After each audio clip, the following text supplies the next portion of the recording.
Uma boa noite a todos, aos amigos, aos trabalhadores da Casa Espírita Capitão Vendramini. Agradecido por mais esta oportunidade de trabalho, aqui estou para mais um culto a Jesus no lar. Nós lembramos sempre da nossa água e rogamos à equipe do Dr. Bezerra de Menezes, aos enfermeiros e trabalhadores da saúde, do plano astral, a fluidificação da água. E vamos passar de pronto a uma leitura de uma parte do livro Vinha de Luz, de Chico Xavier, pelo Espírito Emmanuel, rogando a Deus a assistência, aos benfeitores espirituais, o amparo para mais este trabalho humilde e alegre. Capítulo 58, e tem o título de Crises. Pai, salva-me desta hora, mas para isto vim a esta hora. Jesus está no Evangelho de João, capítulo 12, versículo 27. A lição de Jesus, neste passo do Evangelho, é das mais expressivas. Ia o Mestre provar o abandono dos entes amados, a ingratidão de beneficiários da véspera, a ironia da multidão, o apodo na via pública, o suplício e a cruz. Mas sabia que ali se encontrava para isto, consoante os desígnios do Eterno. Pede a proteção ao Pai e submete-se na condição do filho fiel. Examina a gravidade da hora em curso, todavia, reconhece a necessidade do seu testemunho. E todas as vidas na Terra experimentarão os mesmos trâmites na escala infinita das experiências necessárias. Vamos ler mais uma vez este parágrafo? E todas as vidas na Terra experimentarão os mesmos trâmites na escala infinita das experiências necessárias. Todos os seres e coisas se preparam, considerando as crises que virão. É a crise que decide o futuro. A terra aguarda a charrua. O minério será remetido ao cadinho. A árvore sofrerá a poda. O verme será submetido à luz solar. A ave defrontará com a tormenta. A ovelha esperará a tosquia. E o homem será conduzido à luta. O cristão conhecerá testemunhos sucessivos. É por isto que vemos, no serviço divino do Mestre, a crise da cruz que se fez acompanhar pela bênção eterna da ressurreição. Quando, pois, te encontrares em luta imensa, recorda que o Senhor te conduziu a semelhante posição de sacrifício, considerando a probabilidade de tua exaltação, e não te esqueças de que toda crise é fonte sublime de espírito renovador para os que sabem ter esperança. Crises, do grego crises, indica um momento decisivo de separação e julgamento. É um termo muito usado em medicina e na sociologia. No primeiro caso, é aquele instante decisivo de vida ou de morte. E no segundo caso, a palavra crise leva sempre a uma ruptura com o estado ou um paradigma ou modelo anterior. A lição de submissão e de acatamento a Deus feita por Jesus é exemplar para todos nós. Sabedor do martírio próximo, Jesus pede a bênção ao Pai. Calou-se diante da ingratidão, diante das ofensas da gleba que se beneficiou pelos milagres. Calou-se diante da indiferença dos entes amados e das negativas dos seus apóstolos. E pediu perdão ao Pai para os seus algozes.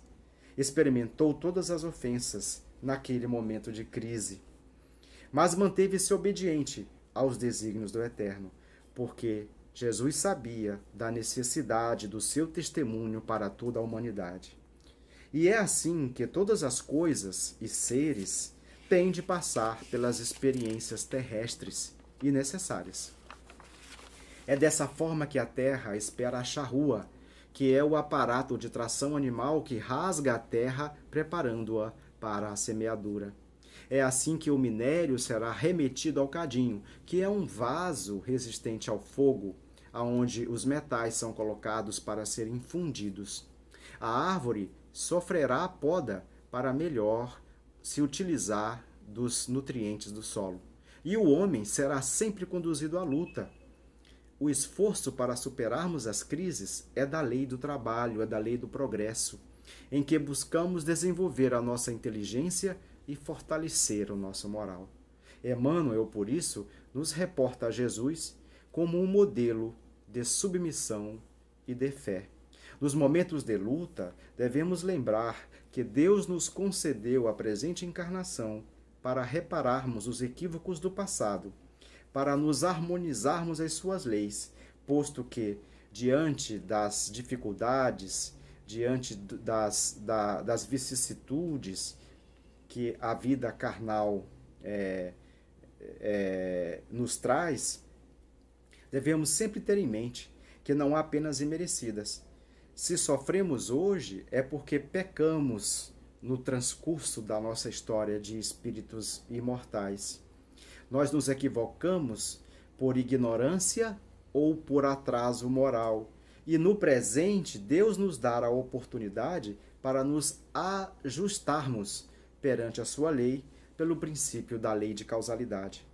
É por isso que devemos ter ânimo e confiança, pois nunca estamos sós e deserdados da paternidade e do Evangelho de Jesus. Porque é o próprio Jesus quem nos exorta. No capítulo 6 do Evangelho segundo o Espiritismo, ele nos chama: vinde a mim, todos vós que sofreis e estáis sobrecarregados, e eu vos aliviarei. Tomai sobre vós o meu jugo, e aprendei de mim, que sou manso e humilde de coração, e encontrareis o repouso para as vossas almas, porque o meu jugo é suave e o meu fardo é leve. Portanto, nos momentos de crise e de aflição, vamos mirar nos exemplos de Jesus, sabendo que aqui estamos para avançarmos na jornada evolutiva como espíritos imortais, buscando a consolação na fé do futuro e na confiança na justiça de Deus. Deus espera de nós este sacrifício e adequou as dores conforme as nossas forças, pois é de um Pai justo e misericordioso. Tenhamos a esperança ativa e jamais deixemos de trabalhar e de auxiliar para amenizar as dores de irmãos que sofrem muito mais do que nós e muitas vezes estão ao nosso lado, porque Jesus nos impõe o amor e a caridade por dever a todos nós. Graças a Deus. Vamos orar.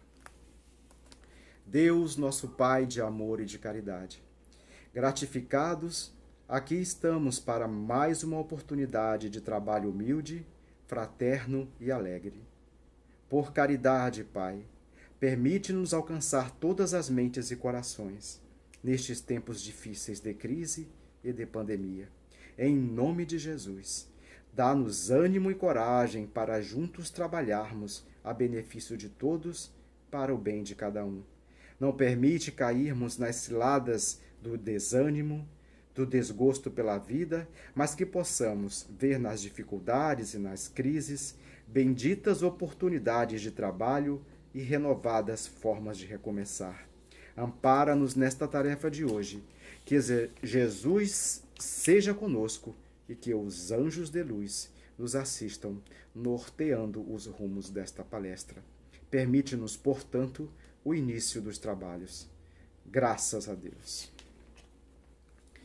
O tema proposto pelo doutrinário da casa é suicídio e pandemia. Os dados ainda estão sendo catalogados, mas, de acordo com os serviços de atendimento de urgência e emergência, cresceu o número de suicídios durante a crise pela pandemia do Covid-19.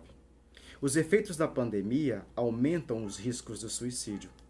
O medo, o isolamento social imposto como medida de saúde pública, a solidão, a desesperança, o acesso reduzido ao suporte comunitário, religioso e espiritual, a dificuldade de acesso ao tratamento de saúde mental, o suicídio que há naquele grupo familiar de outros membros, as doenças pré-existentes. Tudo isso são agravados pela necessidade de isolamento, pela situação nova que representou para toda a humanidade terrestre o evento da pandemia pelo Covid-19, a incerteza, o desemprego, a queda na renda, da oferta de trabalho, gerando uma incerteza, um clima de desesperança.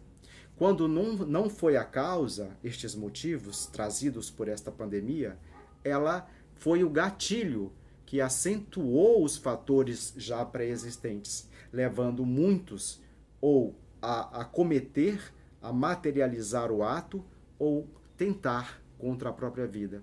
E esses dados, embora crescentes, considerando o mesmo período do ano passado, onde não havia a pandemia, chamou a atenção dos especialistas no assunto para a necessidade de toda a sociedade envidar esforços para reconhecer, por isso Setembro Amarelo, comemorado no último dia 10 de setembro, como sendo o Dia Mundial de Combate e de Prevenção ao Suicídio, ficarmos atentos e em condições de ajudar essas pessoas que no momento de isolamento social, de redução da oferta da assistência médica e até terapêutica, medicamentosa, nos serviços de referência, essas pessoas experimentaram uma solidão, um desamparo, uma desesperança diante desse quadro novo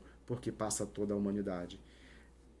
Trazendo como consequência, então, o aumento do número de tentativas e de suicídios. Lembramos que uma doença mental pré-existente ela é agravada pelos efeitos da pandemia e se configura como um risco ainda maior para a doença. Importa destacar que estresses financeiros, o abuso do álcool e outras drogas acirram conflitos familiares, que representam outro fator. E aqui chamamos a atenção. O núcleo familiar, a família que pensamos num primeiro momento que seria um suporte emocional, muitas vezes esta crise, agravada pelos fatores que ela trouxe, acirrou conflitos já existentes naquele grupo familiar, fazendo então, desencadeando o desejo de morte daquelas pessoas que já traziam consigo algum fator pré-existente. Esse quadro de incerteza, de desesperança, ela é um gatilho, ou quando não é a própria crise, agravada por problemas de saúde mental, em especial a ansiedade, a angústia e a depressão, que, naturalmente, são fatores associados ao suicídio. De acordo com a Associação Brasileira de Estudo e Prevenção ao Suicídio, há 3 principais causas para a ocorrência deste fenômeno, que é o desespero, o desamparo e a desesperança. De fato, quem quer acabar com a vida, o suicida, ele quer acabar com o sofrimento, que ele entende ser invencível e sem fim. Então, ele, naquele impulso desesperado de achar que, fazendo aquilo, ele porá fim à sua situação de sofrimento intenso, ele então, desesperadamente, atenta contra a própria vida.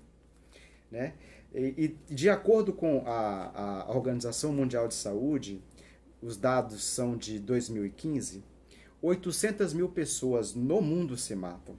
Ou seja, isso dá uma morte a cada 40 segundos. Portanto, o suicídio é uma questão de saúde pública, sendo a terceira causa mais comum de morte no grupo de 15 a 29 anos.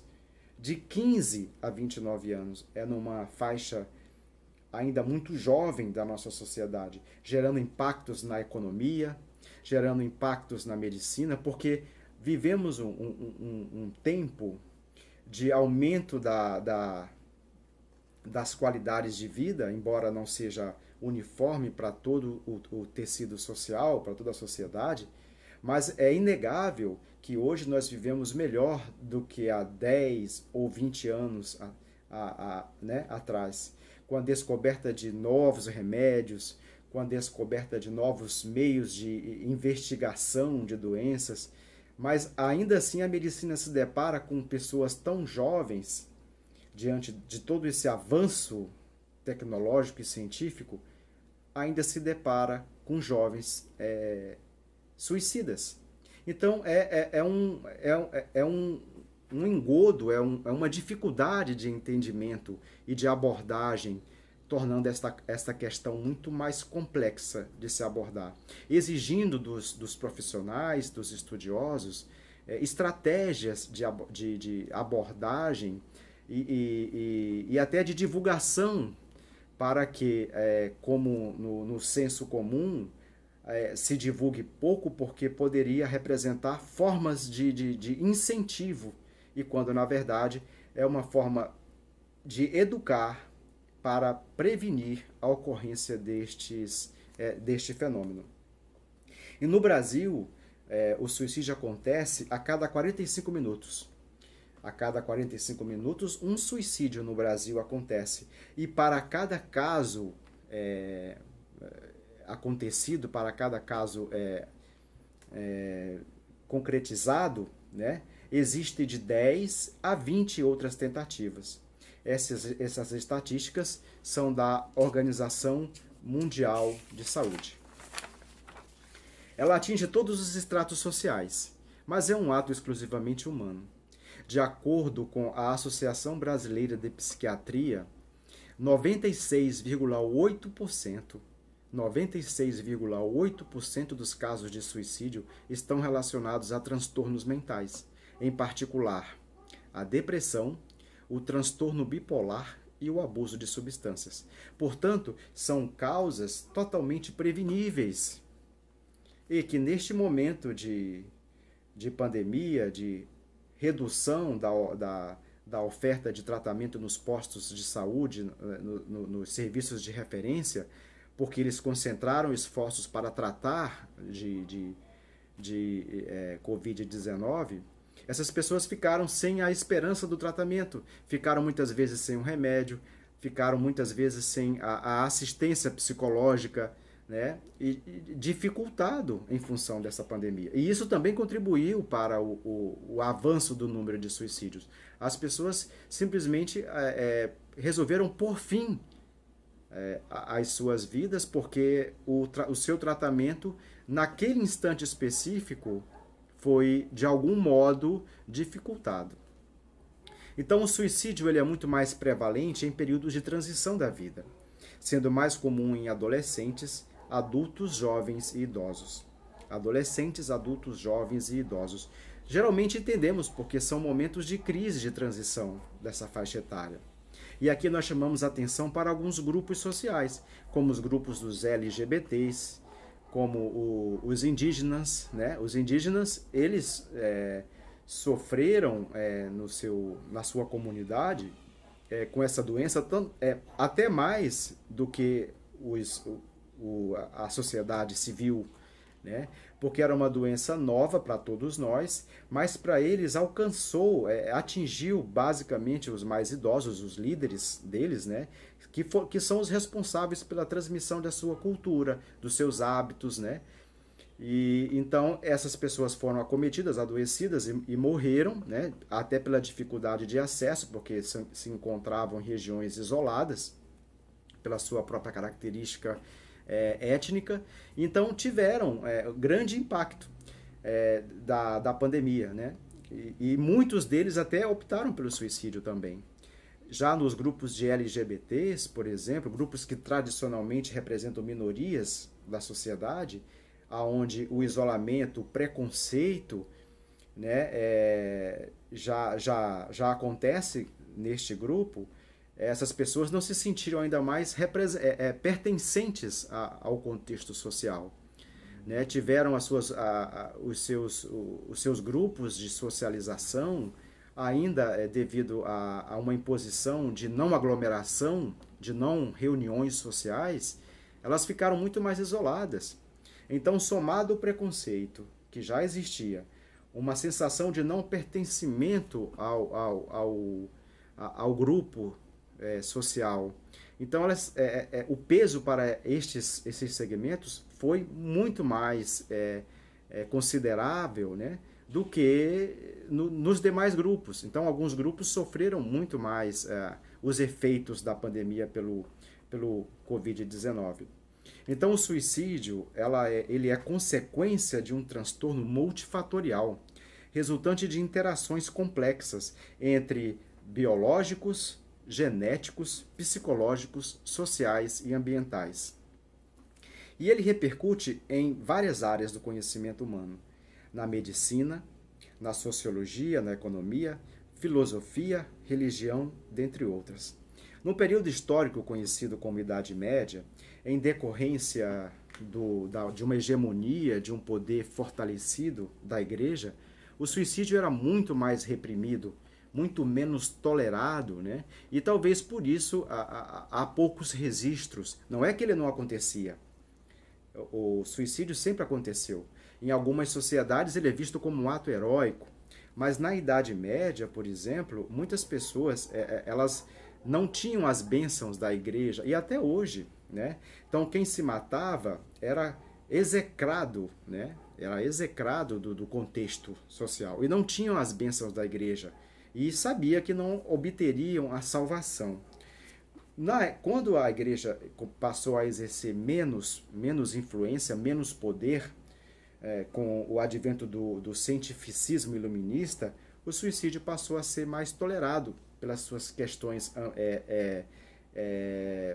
sociais e filosóficas, né? O Concílio de Trento, nos anos de 1545 a 1563, ele também, mais uma vez, buscou conter o avanço das religiões da religião protestante, né? da vertente protestante da igreja, ao condenar absolutamente o matar, de acordo com o 5º mandamento da lei de Deus. Então, a lei não diz, não matarás os outros, mas não matarás. O suicida era enterrado junto ao excomungado e aos não batizados, e de todos os outros excluídos. Os suicidas eram excluídos da salvação eterna. No século XIX, o sociólogo francês Émile Durkheim confere ao suicida uma conotação social. Para Durkheim, há 3 tipos de suicídio. O suicida egoísta, ele se mata porque não quer mais sofrer. O suicida altruísta, ele se mata por se achar um peso, um fardo para os outros, geralmente acomete mais pessoas idosas. E o suicida anônimo, ele se mata por um desequilíbrio financeiro, de ordem econômica, motivado pelas crises econômicas ao longo da história. Então, por ele não se sentir pertencente a um grupo produtivo e se sentindo inútil e um fardo para todo o contexto social, ele põe fim à própria vida. É inegável que essa questão financeira de sustento numa sociedade capitalista, ela represente um peso importante a ser considerado. Então, todos sabemos do estado de desânimo e abatimento que acomete aquele pai de família que não tem como sustentar os seus familiares. O desânimo, e ainda mais num cenário de falta de perspectivas, de desamparo, né? Então, a pessoa é levada a querer sumir da face da terra, né? Essa frase ela é muito comum na pessoa. Aquele que dá sinais de que vai se matar, ele já dá sinais há muito tempo. E nós que estamos à volta dessas pessoas, né, suscetíveis, temos que ficar atentos ao seu comportamento, à sua fala, né? Então, esses sinais são verbais e comportamentais. Temos que ficar atentos para oferecer. Muitas vezes nós nos deixamos paralisar por acharmos que nós não temos o que oferecer para uma pessoa decidida a se matar. Mas às vezes essa pessoa, ela não quer ouvir nada, ela só quer falar. Ela só quer estabelecer um canal, uma ponte para escuta. E é neste sentido que nós devemos estar ali à disposição, né? Devemos ofertar a terapia religiosa de conexão com um ente mais poderoso, né? Um ente que seja capaz de falar especialmente àquela pessoa de um modo especial.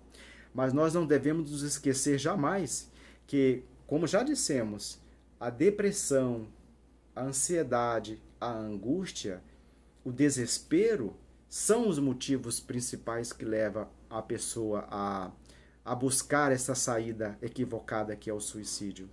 E a depressão é uma causa importante de suicídio que é totalmente tratável, totalmente prevenível de acontecer o suicídio para esta parcela que carrega a depressão consigo, que foi agravada por esta situação nova que a humanidade passa, que foi a pandemia.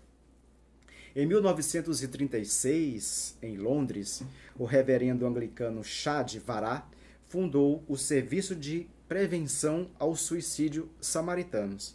Essa mesma iniciativa inspirou a criação no Centro de Valorização da Vida, na cidade de São Paulo, aqui no Brasil, no ano de 1962. É uma associação sem fins lucrativos que presta serviço voluntário e gratuito de apoio emocional e prevenção ao suicídio, sob sigilo total e anonimato. O atendimento é feito pelo telefone, no número 188, 24 horas por dia e sem custo de ligação. É feito por chat ou por e-mail. O e-mail do CVV é www.cvv.org.br www.org.br. O Setembro Amarelo é uma campanha brasileira de prevenção ao suicídio que se iniciou no Brasil em 2015. E desde 2003, a cada dia 10 de setembro é comemorado, né, o Dia Mundial de Prevenção ao Suicídio. Nós vamos agora fazer uma abordagem destes eventos de crise e de suicídio pela ótica da doutrina espírita. Nas questões do Livro dos Espíritos, 943 a 957, Kardec pergunta, questão 943, deixe-me ver aqui, questão 943,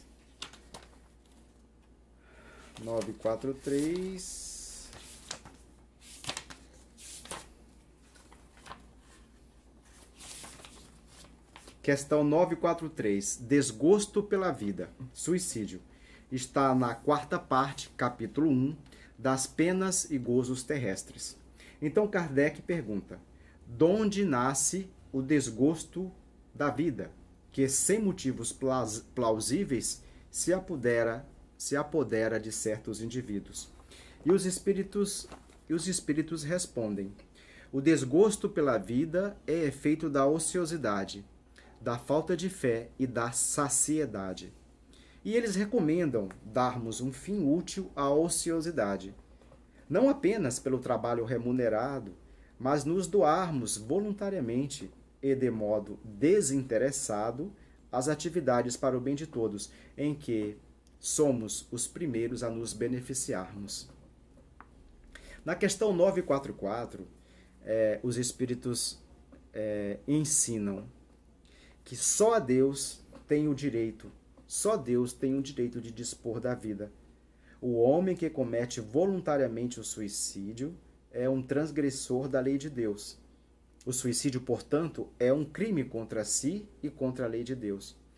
Nós percebemos que, não obstante a doutrina espírita é uma doutrina esclarecedora, consoladora, ela é muito firme nos seus pressupostos. Os ensinos são dos espíritos.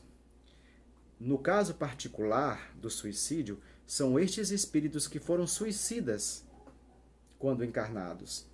E eles é quem nos garantem, nos ensinam, nos alertam para o grande erro que quem comete o suicídio faz. É inútil, porque pensando exterminar, pensando em acabar com o sofrimento, pondo fim na vida do corpo, o espírito permanece, o espírito é imortal. E levando consigo toda a sua história, todo o seu passado de conflito. E quando o suicida atenta contra a sua integridade, desrespeitando a lei de conservação, por exemplo, ele como que plasma para existências futuras, sim, porque dissemos que um dos pressupostos da doutrina espírita é a imortalidade do espírito, a pluralidade das vidas, né? Então, nós, na esteira da humanidade, somos espíritos eternos. Nascemos simples e ignorantes, mas passíveis de progresso. E as vicissitudes, os problemas, as dificuldades dizem respeito a isso. Se hoje sofremos, é por alguma transgressão cometida contra Deus e suas leis, num passado distante, remoto ou próximo. Muitas vezes não lembramos por que sofremos, mas acreditando em Deus, sabemos que não apenas imerecidas. Então, portanto, só Deus tem o direito de dispor da vida. No capítulo 5 do Evangelho segundo o Espiritismo, Bem-aventurados os aflitos, no item 14, os espíritos propõem a calma e a resignação, obtidas no modo de encarar a vida terrestre, são o melhor preservativo, o melhor preventivo contra a loucura e o suicídio. A comoção produzida nos indivíduos nos momentos de crise leva-os à loucura, pois os homens não têm força para suportar. Mas se estes mesmos homens, de modo geral, vissem tudo pela ótica do Espiritismo, daria as vicissitudes, os problemas, as dificuldades, as crises, porque todos nós passamos, o seu devido peso, a sua devida importância, compreendendo deste modo a finalidade das provas e expiações. A fé na vida futura faz enxergar a infelicidade do momento como sendo apenas um dia na esteira da eternidade. Para quem não acredita na eternidade e que a vida acaba no corpo, porque a vida seria então um mero acaso e, portanto, carecendo de sentido, então é muito melhor pôr um fim a uma vida difícil e sofrida do que esperar o seu termo. Então sabemos, a doutrina espírita esclarece, que a vida não acaba no túmulo. O corpo físico ele será transformado em outros compostos, mas o espírito avança na esteira evolutiva no progresso e, por misericórdia de Deus, terá novas oportunidades de reinvestir-se na carne para retomar o seu caminho, o seu progresso, a que todos nós estamos submetidos e destinados a ele.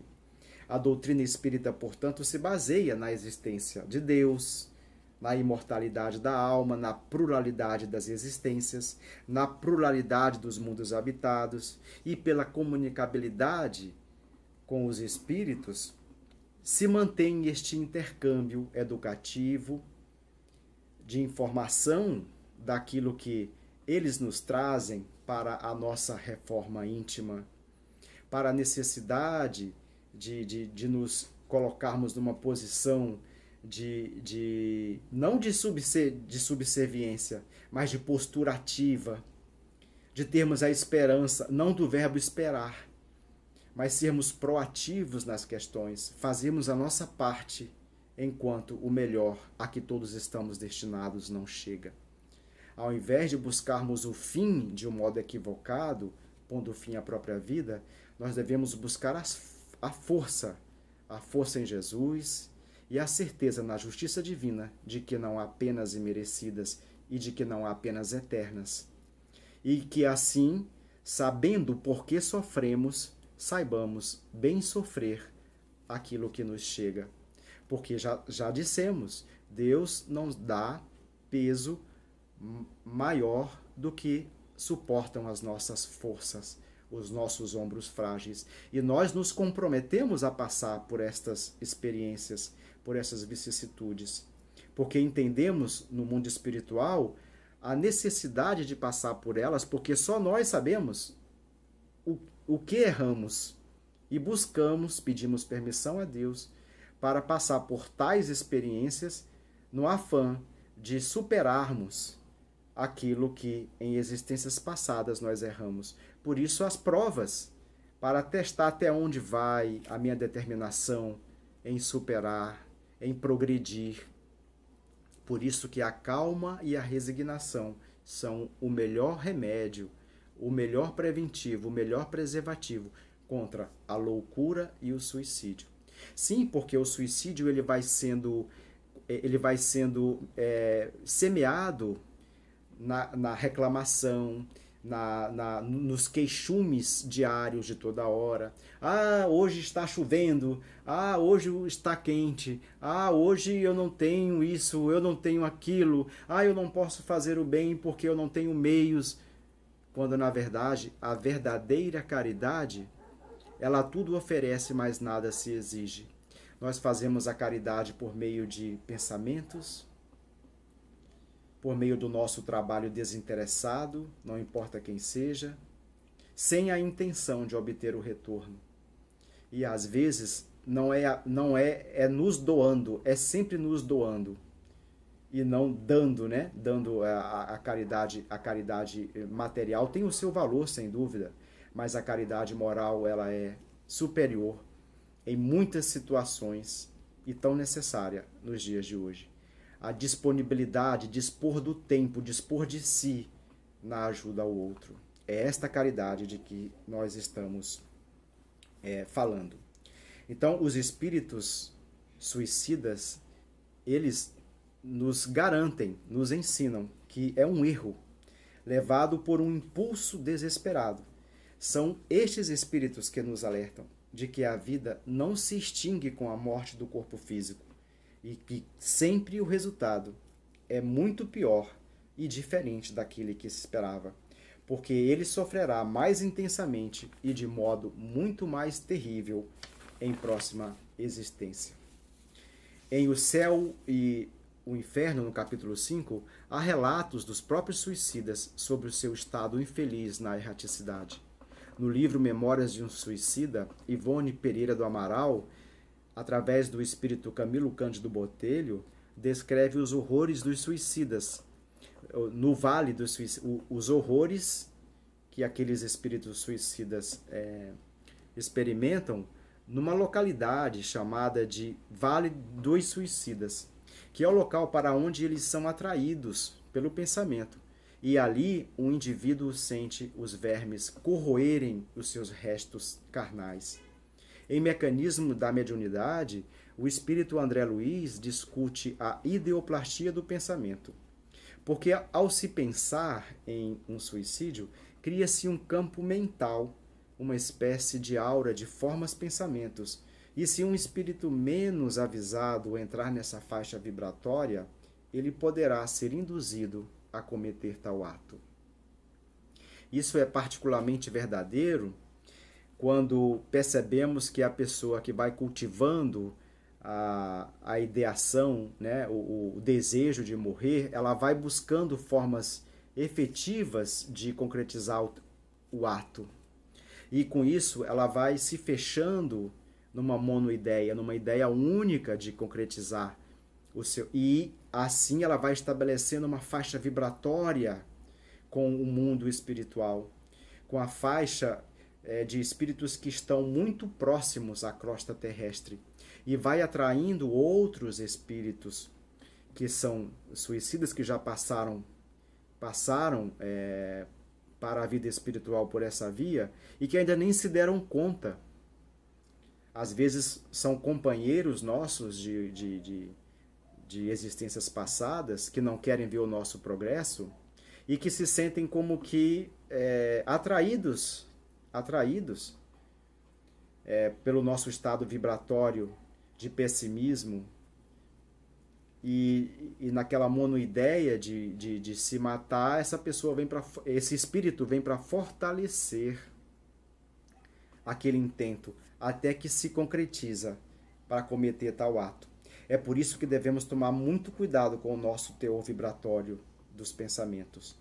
Vigiar e orar, particularmente naqueles momentos de crise, para que nós não venhamos a atrair essas entidades mais infelizes que estão próximas ao nosso orbe, somando esforços àquele nosso pensamento, aquela monoideia de pôr fim à própria vida. Porque uma vez emitido o nosso pensamento neste sentido, ele criará o pensamento, porque pensamento é força, atrairá as forças desencadeantes para alcançar esse objetivo, para acontecer isso. Então, há duas categorias de suicídios. O suicídio consciente, que é quando a pessoa delibera, ela planeja o fim da própria vida, e o inconsciente, que tem a ver com o estilo de vida das pessoas, que ocasione a redução das suas forças físicas e vitais, com perda da durabilidade necessária ao corpo físico para cumprir o objetivo daquela presente encarnação. Então, quando nós nascemos, nós temos uma programação aqui na carne, que é feita pelos engenheiros do espaço, pelos engenheiros da reencarnação, dando-nos uma quantidade de fluido vital necessário para alcançar aquelas décadas de vida.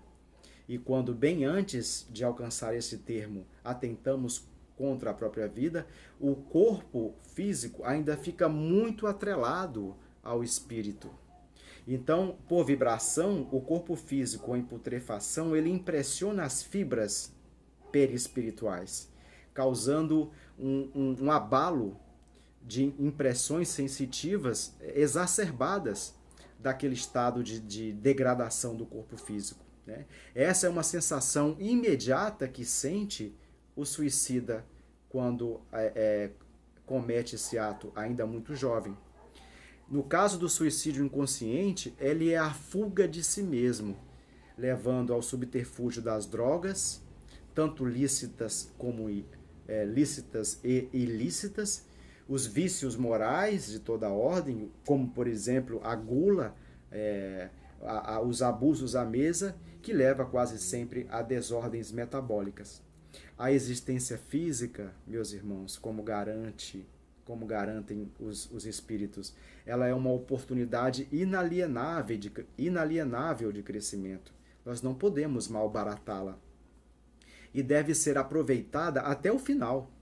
Aquele ódio que se instala devagar, levando ao desgosto pela vida diante de uma existência difícil, a partir de uma queixa quanto mais, do sentimento de vítima, de se achar imerecida aquela e aquela outra situação de vida, faz com que o suicida perceba nesta saída do aprendizado na carne como uma libertação aparente. Mas os espíritos suicidas garantem: os maiores martírios sofridos na terra são doces consolações, se comparadas com os mais suaves sofrimentos de um suicida. Quem diz isso é o poeta português Antero Tarquínio de Quental, que foi um poeta depressivo. Então ele, depois de ter cometido suicídio, um poeta muito famoso, sonetista da fase romântica da nossa literatura, né? Ele cometeu o suicídio e de lá ele nos alerta com esta frase belíssima, né? Os maiores martírios da terra são doces consolações, se comparados com os mais suaves sofrimentos de um suicida. No livro Mundo Maior, de Chico Xavier, pelo espírito André Luiz, no capítulo 16, chamado de Alienados Mentais, ensina que, excetuados os casos orgânicos, o louco é alguém que procurou forçar a libertação do aprendizado terrestre, seja por indisciplina ou por ignorância. Porque diante da dor, do obstáculo ou da morte, milhares de pessoas capitulam, entregando-se sem resistência à perturbação destruidora que lhes abre, por fim, as portas do túmulo. Então, como dissemos, o desgosto pela vida, as queixas contumazes, o desânimo, faz com que alimentemos em nós o desejo de partir. Isso é muitas vezes fruto do materialismo. Nós devemos buscar esse entendimento, e a doutrina espírita cumpre o seu papel consolador, de esclarecimento, mas também firme diante de trazer esses relatos de espíritos suicidas infelizes, para que nós possamos nos esforçar para afastar estas ideias que vão minando pouco a pouco as nossas forças e abrindo as portas da loucura, né, que faz com que de mais a mais cultivemos o desejo da morte antecipada, fugindo aos compromissos da luta, às crises da qual Jesus, no seu modelo de submissão e de acatamento à vontade de Deus, que é a vontade para com todos os seus filhos, que é de progresso, de superação, de fortalecimento da fé, de confiança nos seus desígnios. Muitas vezes falhamos. Então, quem recusa as lutas na carne pelas vias do suicídio se rebela aos desígnios divinos. Esta passagem está nas páginas 129 a 131 do livro Mundo Maior, de Chico Xavier, pelo espírito André Luiz. Quando o suicida é jovem, sua alma, embora separada do corpo, ainda permanece mergulhada na matéria corpórea. As ideias terrestres ainda são muito vivas e ele não se acredita morto. Nas casas espíritas, nas reuniões de desobsessão, de assistência aos desencarnados, há relatos de suicidas que pedem para serem mortos, porque eles não se veem, eles não se acreditam mortos. Tamanha é a sensação de estarem ainda mergulhados na carne. Este, por exemplo, é o caso de um relato que está presente no livro O Céu e o Inferno, chamado de Suicídio da Samaritana. Irmãos, as tribulações da vida são provas ou expiações que, suportadas com paciência e resignação, levam o homem à vitória sobre si mesmo. Quem se mata sofre a consequência imediata de todos os suicidas. Todos eles chegam ao desapontamento, porque eles não alcançam o alívio que pensavam encontrar. Eles sofrem a decepção imediata de terem feito uma coisa inútil, que é buscando o alívio para as suas dores, apesar de não a encontrar quando se matam e se deparam no mundo espiritual. Essas emoções, este abatimento, este sofrimento ainda é muito intensificado, né? E não somente naquele momento, mas ele se compromete numa próxima existência muito mais agravada do que aquela que ele pôs fim. Nos casos de morte violenta, o sofrimento repercute do corpo físico em putrefação para o espírito, devido à forte ligação do corpo. É o caso do suicida jovem, que sofre uma interrupção brusca da vida, que é diferente da morte natural, onde o laço se rompe muito lentamente. Então, à medida que numa morte natural o indivíduo vai falecendo, vai desfalecendo, né? O laço que une corpo físico e perispírito, ele vai se desfazendo gradualmente. E às vezes se desfaz até muito antes da extinção da vida. E a repetição dos atos na mente do morto dura mais ou menos tempo intensamente. Esse é o relato que está presente, muito interessante, convido a vocês lerem, do Livro dos Espíritos, na página 444, na parte 4 do capítulo 1, dos gozos e das penas e gozos terrestres. O Espiritismo comprova: o homem não é livre para se matar. Primeiro porque é uma infração à lei de Deus. Mas, se esse motivo não bastar, os espíritos suicidas afirmam que o suicídio é um ato estúpido, pois nada ganha quem o pratica.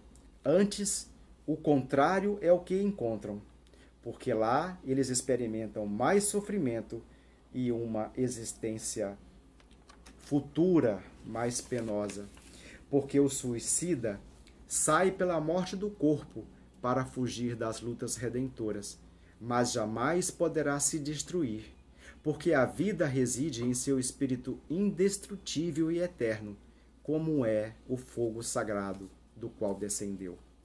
E assim, meus irmãos, nós finalizamos a nossa fala e vamos buscar agora, na prece final, a imagem de Jesus, o médico das nossas almas.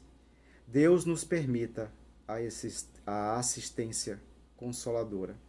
Bezerra de Menezes e sua legião de benfeitores socorram a multidão de necessitados nos dois planos da vida. Possam levar conforto e alívio aos que passam por duras provações. Que nossos pensamentos de amor fraterno cheguem aos amigos, familiares e a todos que retornaram ao mundo espiritual, vitimados pela pandemia do Covid-19 ou pelo suicídio. E certo estamos, Pai, da tua justiça e da tua misericórdia, pelo que te damos graças a Deus, hoje e sempre, em nome de Jesus. Assim seja. Então nós vamos tomar a nossa água, que foi magnetizada, tendo a certeza de que aqui está o remédio, o alívio, o fluido curador, repositor para as nossas forças, a fim de que nós possamos nos fortalecermos diante das crises, das diversas situações por que passamos, levando a harmonia, a luz do Evangelho de Jesus, o amor que nos agrega, a fraternidade que nos anela como irmãos que somos, uns trabalhando pelos outros para o bem de todos. E assim damos graças a Deus por mais esta oportunidade. Tenhamos todos uma boa noite. Graças a Deus.